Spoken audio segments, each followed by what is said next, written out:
University. Next collar आप line पर हैं। अस्सलाम वालेकुम। अस्सलाम वालेकुम रहमतुल्लाहि व बरकातुहू। वालेकुम अस्सलाम। जी मैं मैसूर इंडिया से आपका मुरीद, आपका गुलाम, आपका आशिक इमरान खान मुनीरी बात कर रहा हूँ हजरत। जी अल्हम्दुलिल्लाह आपकी बातें हमारे दिलों में आसानी से घर कर जाती है हजरत जी। और हजरत जी हमने CCTV में वीडियो देखा हादसे का, तो जी दिल दहलाने वाला हादसा था। बहुत बड़ी तकलीफ हुई, बहुत दुख हुआ हजरत जी। अल्लाह ताला मुतासिरीन को हमेशा सेहत याब रखे। अल्लाह ताला आपको और आपके अहले खाना को हमेशा अपने हिफ्ज़ व अमान में रखे हजरत जी। आमीन या रब्बल आलमीन। हजरत जी मेरा सवाल था कि कश्फ का मुकाम जो है कि अल्लाह ताला अपने मखसूस बंदों को ही अता फरमाते हैं, और अगर ये मुकाम सबको हासिल हो सकता है तो हजरत जी तो कश्फ का मुकाम हासिल करने का आसान तरीका क्या है, तो बता। बकिया वीडियो देखने से पहले वीडियो को लाइक करें, राहम टीवी चैनल को सब्सक्राइब करें और बेल आइकन पर क्लिक करें। शुक्रिया। जी बहुत शुक्रिया कॉल करने का। हजरत से इसकी तफसील समझते हैं। खैर, सबसे पहले इमरान खान मुनीरी, अल्लाह ताला आपको बरकत अता फरमाए, आपकी इज़हार मोहब्बत को कबूल फरमाए। और बाकी है वो हादसे के हवाले से आपने इयादत की है, और अल्लाह ताला उस इयादत का बेहतरीन बदला आपको नसीब फरमाए। अल्हम्दुलिल्लाह अल्लाह का एहसान है कि बेटियाँ नवासी और नवासा जो है रूह बसेहत हैं, रोज़ ब रोज़ बेहतर हो रहे हैं। उनकी सर्जरी हो गई हैं माशाल्लाह, और कामयाब सर्जरियाँ हो गई हैं, क्योंकि टांगों के फ्रैक्चर हुए हैं तो माशाल्लाह, बाकी उसके अलावा पूरा बदन महफूज रहा है। तो माशा वो सर्जरी हो गई और रोज़ बरोज़ इंशाल्लाह बेहतर हो रहे हैं। और छोटा जो बच्चा है उसको जो भी इंजरी हुई थी वो भी माशाल्लाह, उसके जो वो दिमाग की जो है कुछ इंजरी थी वो भी माशाल्लाह रूह बसेहत है, उसकी टेस्ट भी अच्छे आ रहे हैं। तो कहने का मकसद ये है कि ये अल्लाह की लुत्फ़ व इनायत है।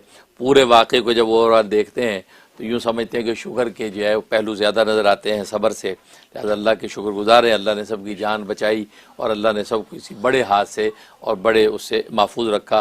वो है कि हादसा तो बहुत बड़ा था, बड़ा अंदोनाक बड़ा हादसा था, लेकिन अल्लाह ने उसको बिल्कुल छोटा कर दिया, उसके असरात बिल्कुल छोटे कर दिए और हर तरह सबको महफूज रखा अल्हम्दुलिल्लाह। और आज अल्हम्दुलिल्लाह सब जो है बेटियाँ और नवासियाँ सब जो है वो हॉस्पिटल से सर्जरी करवा के घर में वापस आ गई हैं। अब इंशाल्लाह अपने जो है जो भी मतलूबा तारीख़ होगी उस पर चेकअप के लिए जाया करेंगी। अल्हम्दुलिल्लाह अब खैर वाफ़ियत के साथ सब घर पर मौजूद हैं। और बाकी है कि आपने जो सवाल किया कशफ के हवाले से कि कशफ जो है ये औलिया कामिलीन के यहाँ क्या किस बात की दलील है, ये जो है वो मकबूलियत की दलील है। असल में यूँ कह सकते हैं कशफ काबिलियत की दलील है, मकबूलियत की दलील नहीं है। काबिलियत की दलील है, मकबूलियत की दलील नहीं है। काबिलियत का मतलब है इटसेल्फ बंदा काबिल है। काबिल आदमी अल्लाह के यहाँ मकबूल हो ये ज़रूरी नहीं है। दुनिया बड़े बड़े काबिल हैं लेकिन अल्लाह के यहाँ मकबूल नहीं है, और फैसला मकबूल पर है, काबिल पे नहीं है। तो इसलिए जो है वो तो काबिलियत की दलील तो है कि वो आदमी ऐसे मुजाहदात और रियाजात करता है कि उसको कश्फ होने लगता है। लिहाजा उसके लिए ईमान भी ज़रूरी नहीं है। लिहाजा गैर मोमिन भी कशफ की क़ुव्वत अपने अंदर पैदा कर सकता है। लिहाजा हिंदू किराड़ किस्म के लोग जो है वो ऐसे बड़े मुजाहदात करते हैं, ऐसी रियासतें करते हैं। यहाँ तक कि आज ये मिसमरिज़म का एक फ़न है, वो आज की दुनिया करती है, तो वो कशफ से अगले के दिल की दिमाग की बात पढ़ लेती है। इसी तरीके से हिंदू किराड़ किस्म के लोग वो अपने नफ्स के ख़िलाफ़ ऐसी ऐसी जो मुजाहदे करते हैं, तो नतीजा ये है कि वो उनको वो कशफ की कैफियत हासिल हो जाती है। तो कशफ हासिल हो जाना काबिलियत की दलील तो है, लेकिन मकबूलियत की दलील नहीं है। हाँ, किसी मुत्तबे सुन्नत, किसी मुत्तबे शरीयत अल्लाह के नेक बंदे को ये कशफ हासिल हो जाए तो इसका कशफ इसके लिए रहमत है, इसके लिए रहमत है कि उस कशफ के ज़रिए से अल्लाह के मज़ीद क़ुर्ब को हासिल करता है। लेकिन गैर मोमिन जो है, जो ईमान से खाली, उसको जब ये क़ुव्वत हासिल हो जाती है तो इसी क़ुव्वत के ऊपर ही रह जाता है, आगे बढ़ता नहीं है। लिहाजा हिंदू किराड़ किस्म के लोग जो हैं, जो ऐसे मुजाहदात करके जब कशफ की कैफियत हासिल कर लेते हैं तो उनको कभी ख्याल भी नहीं आता हम अल्लाह को पालें, हम अल्लाह तक पहुँचें, क्योंकि वो सोचते बस इसी पे हमारी दुनिया चल, रोज़ पैर दबा रहे हैं, नजराने हलवे मांडे आ रहे हैं, हमारी ज़िंदगी गुजर रही है। वो इसी कशफ के कमाल से लोगों की दुनिया ख़रीदते हैं, तो इसी में गुजर जाती है उनकी ज़िंदगी। जैसे मशहूर वाक़या लिखा है, ग़ालिबन किस वली के दौर का वाक़या है, नाम मुझे सही याद नहीं है। तो वो बीमार हो गए, वो अल्लाह के वली बीमार हो गए। जब बीमार हो गए तो उसी के ज़माने में एक ऐसा कोई हिंदू किराड़ था जो निगाह डालता था मरीज़ के चेहरे पे ऐसे तवज्जो से, तो मरीज़ ठीक हो जाता था, ठीक हो जाता था। अब मुरीदों ने सोचा कि हज़रत बीमार हो गए और हज़रत पे गश आ रहे हैं बार बार, तो फ़लाँ किराड़ के पास ले जाते हैं और वो जोगी जो ऐसा नज़र डालेगा तो हज़रत ठीक हो जाएंगे। तो हज़रत ने कहा हज़रत इजाज़त हो तो आपको हम फलां जो है वो जोगी के पास ले जाएं। हजरत ने डांटा, खबरदार, मुझे अल्लाह के यहाँ जाना मंजूर हुआ तो मैं, अल्लाह मुझे बुलाना चाहे तो मैं जाऊँगा, मैं, मुझे मरने से डर नहीं लगता, बस मुझे नहीं चाहिए, लेकिन तुम किसी ऐसे मुशरिक के पास नहीं लेके जाना मुझे। डांट दिया। फिर हजरत गशी तारी हो गई। अब मुरीदों ने आप सोचा कि यार ले चलते हैं यार, हजरत ठीक तो हो जाएं, बाकी डांट वांट खा लेंगे यार, हजरत दो जूते हमारे जूते भी खा लेंगे, हजरत तो ठीक हो जाएंगे। लिहाजा वो हजरत को उठा के ले गए। अब वो जोगी बैठा था और के जब चेले चांटे बैठे हैं, अब वो पता जाएगा इतना बड़ा मुसलमानों का इतना बड़ा बुजुर्ग, इतना बड़ा वली आ गया। चार पे सामने रख दी, कहा जी ज़रा नज़र डाल दीजिए, हजरत साहब बीमार हैं, गशी आ रही बार बार। तो अब वो तो पहले बड़ा फूल है समा रहा था कि भाई देखो ये इस्लाम का इतना बड़ा जो है इमाम मेरे सामने आ गया। अब उसने वही सामने जाके तवज्जो डाली, निगाह डाली। अब जैसे निगाह डाली तो हजरत ने आंखें खोली, हजरत खोली और हजरत इधर उधर माहौल देखा तो हो ये तो जोगी के पास ले आए मुझे। हजरत उठ के बैठ गए, ला इलाहा इल्लल्लाह मुहम्मद रसूलुल्लाह कलमा पढ़ा, उठकर बैठ गए। तो अब दिल में तो गुस्सा आया कि नालायकों ने ये क्या किया, मुझे यहाँ ले आए, लेकिन सोचा चलो ये मामला बाद में हल करूँगा, पहले जोगी से बात कर लूँ। तो जोगी से कहा कि तुमने क्या किया अभी?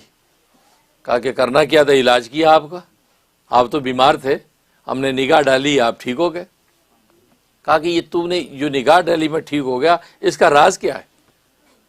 कहा मौलवी साहब बस आप ठीक हो गया, फिर घर जाइए, अब राज भी पूछ रहे हैं, आप शुक्रिया कीजिए, जाइए बस ठीक कर। नहीं, आज तो मैं ये राज पता करके जाऊंगा कि ये जो तू निगाह डालता है और मरीज ठीक हो जाता है, ये निगाह जो है तुझे तासीर हासिल कैसे हुई ये बता। अब वो बड़ा आए बाएं शाएं कर, नहीं छोड़िए जी छोड़िए, अब आप खाम खाज ये कर रहे हैं, आप जाइए। तो उनके चेले चांटे भी कहते हैं जी चलिए जी चलिए। वो कहता नहीं मैं तो आज ही पूछ के जाऊंगा। अब वो बात शुरू हो गई। अब वो जोगी कहने लगे जी हजरत साहब बात यह है, मैंने अपने नफ्स के खिलाफ इतने मुजाहिदे किए हैं कि मुझे ये कुव्वत हासिल हो गई। मतलब मेरा ठंडा पानी पीने को दिल करता ना, मैं गर्म पानी पीता हूँ। मेरा जो है वो गर्म पानी से नहाने को दिल करता है, मैं ठंडे कुएं में कूद जाता हूँ। मुझे भूख लगती है, खाने को दिल करता तो मैं और नफ्स को मारता हूँ, खाता नहीं हूँ, और 3 वक्त के फाके देता हूँ। अब जाहिर है वो नफ्स के खिलाफ जब मुजाहिदे करता है, अब रोज़े की हालत में इंसान जब नफ्स के खिलाफ मुजाहिदा करता है तो रोज़े की हालत में इंसान की कैफियत कैसी हो जाती है, उसकी नमाज में भी लुत्फ़ आता है, वो इंसान सफाई होने लगती। अब ये मुजाहिदा नफ्स के करने की वजह उसके अंदर ये तासीर पैदा हुई। तो हज़रत साहब ने फरमाया कि अच्छा तू जो तेरे दिल में आता है तो उसके खिलाफ करता है? कहता हाँ, मैं अपने उसके दिल पे नहीं अमल करता, उसके खिलाफ कर, दिल कर रहा है ये करने को, मैं उसके खिलाफ कर। फरमाया तू झूठ बोलता है। हज़रत फरमाया तू झूठ बोलता है? नहीं जी नहीं किए, क्या बात है, उल्टा मुझ पे तोहमत लगा रहे हैं। नहीं तू झूठ बोलता है, जो तेरे दिल में आता है तू नहीं करता है, और जो दिल में आता है वो करता है। तो वो जब वो बात बार बार दोहराई, कहता हाँ जो मेरे दिल में आता है मैं उसके खिलाफ करता हूँ, जो दिल में नहीं आता वो उसके खिलाफ करता हूँ। तो मतलब ये बार बार हजरत दोहरा दिया। जब 9 मरतबा हजरत दोहराया, कहा कि तू झूठ बोलता, कहते नहीं मैं सच बोलता हूँ, जिस चीज़ का दिल नहीं करता मैं वो करता हूँ। तो 9 दफ़ा कहलवा के फरमाया, जड़ से फरमाया तेरा दिल करता है मोहम्मद का कलमा पढ़ने को? तो जड़ से कहा नहीं करता। कहा कलमा पढ़।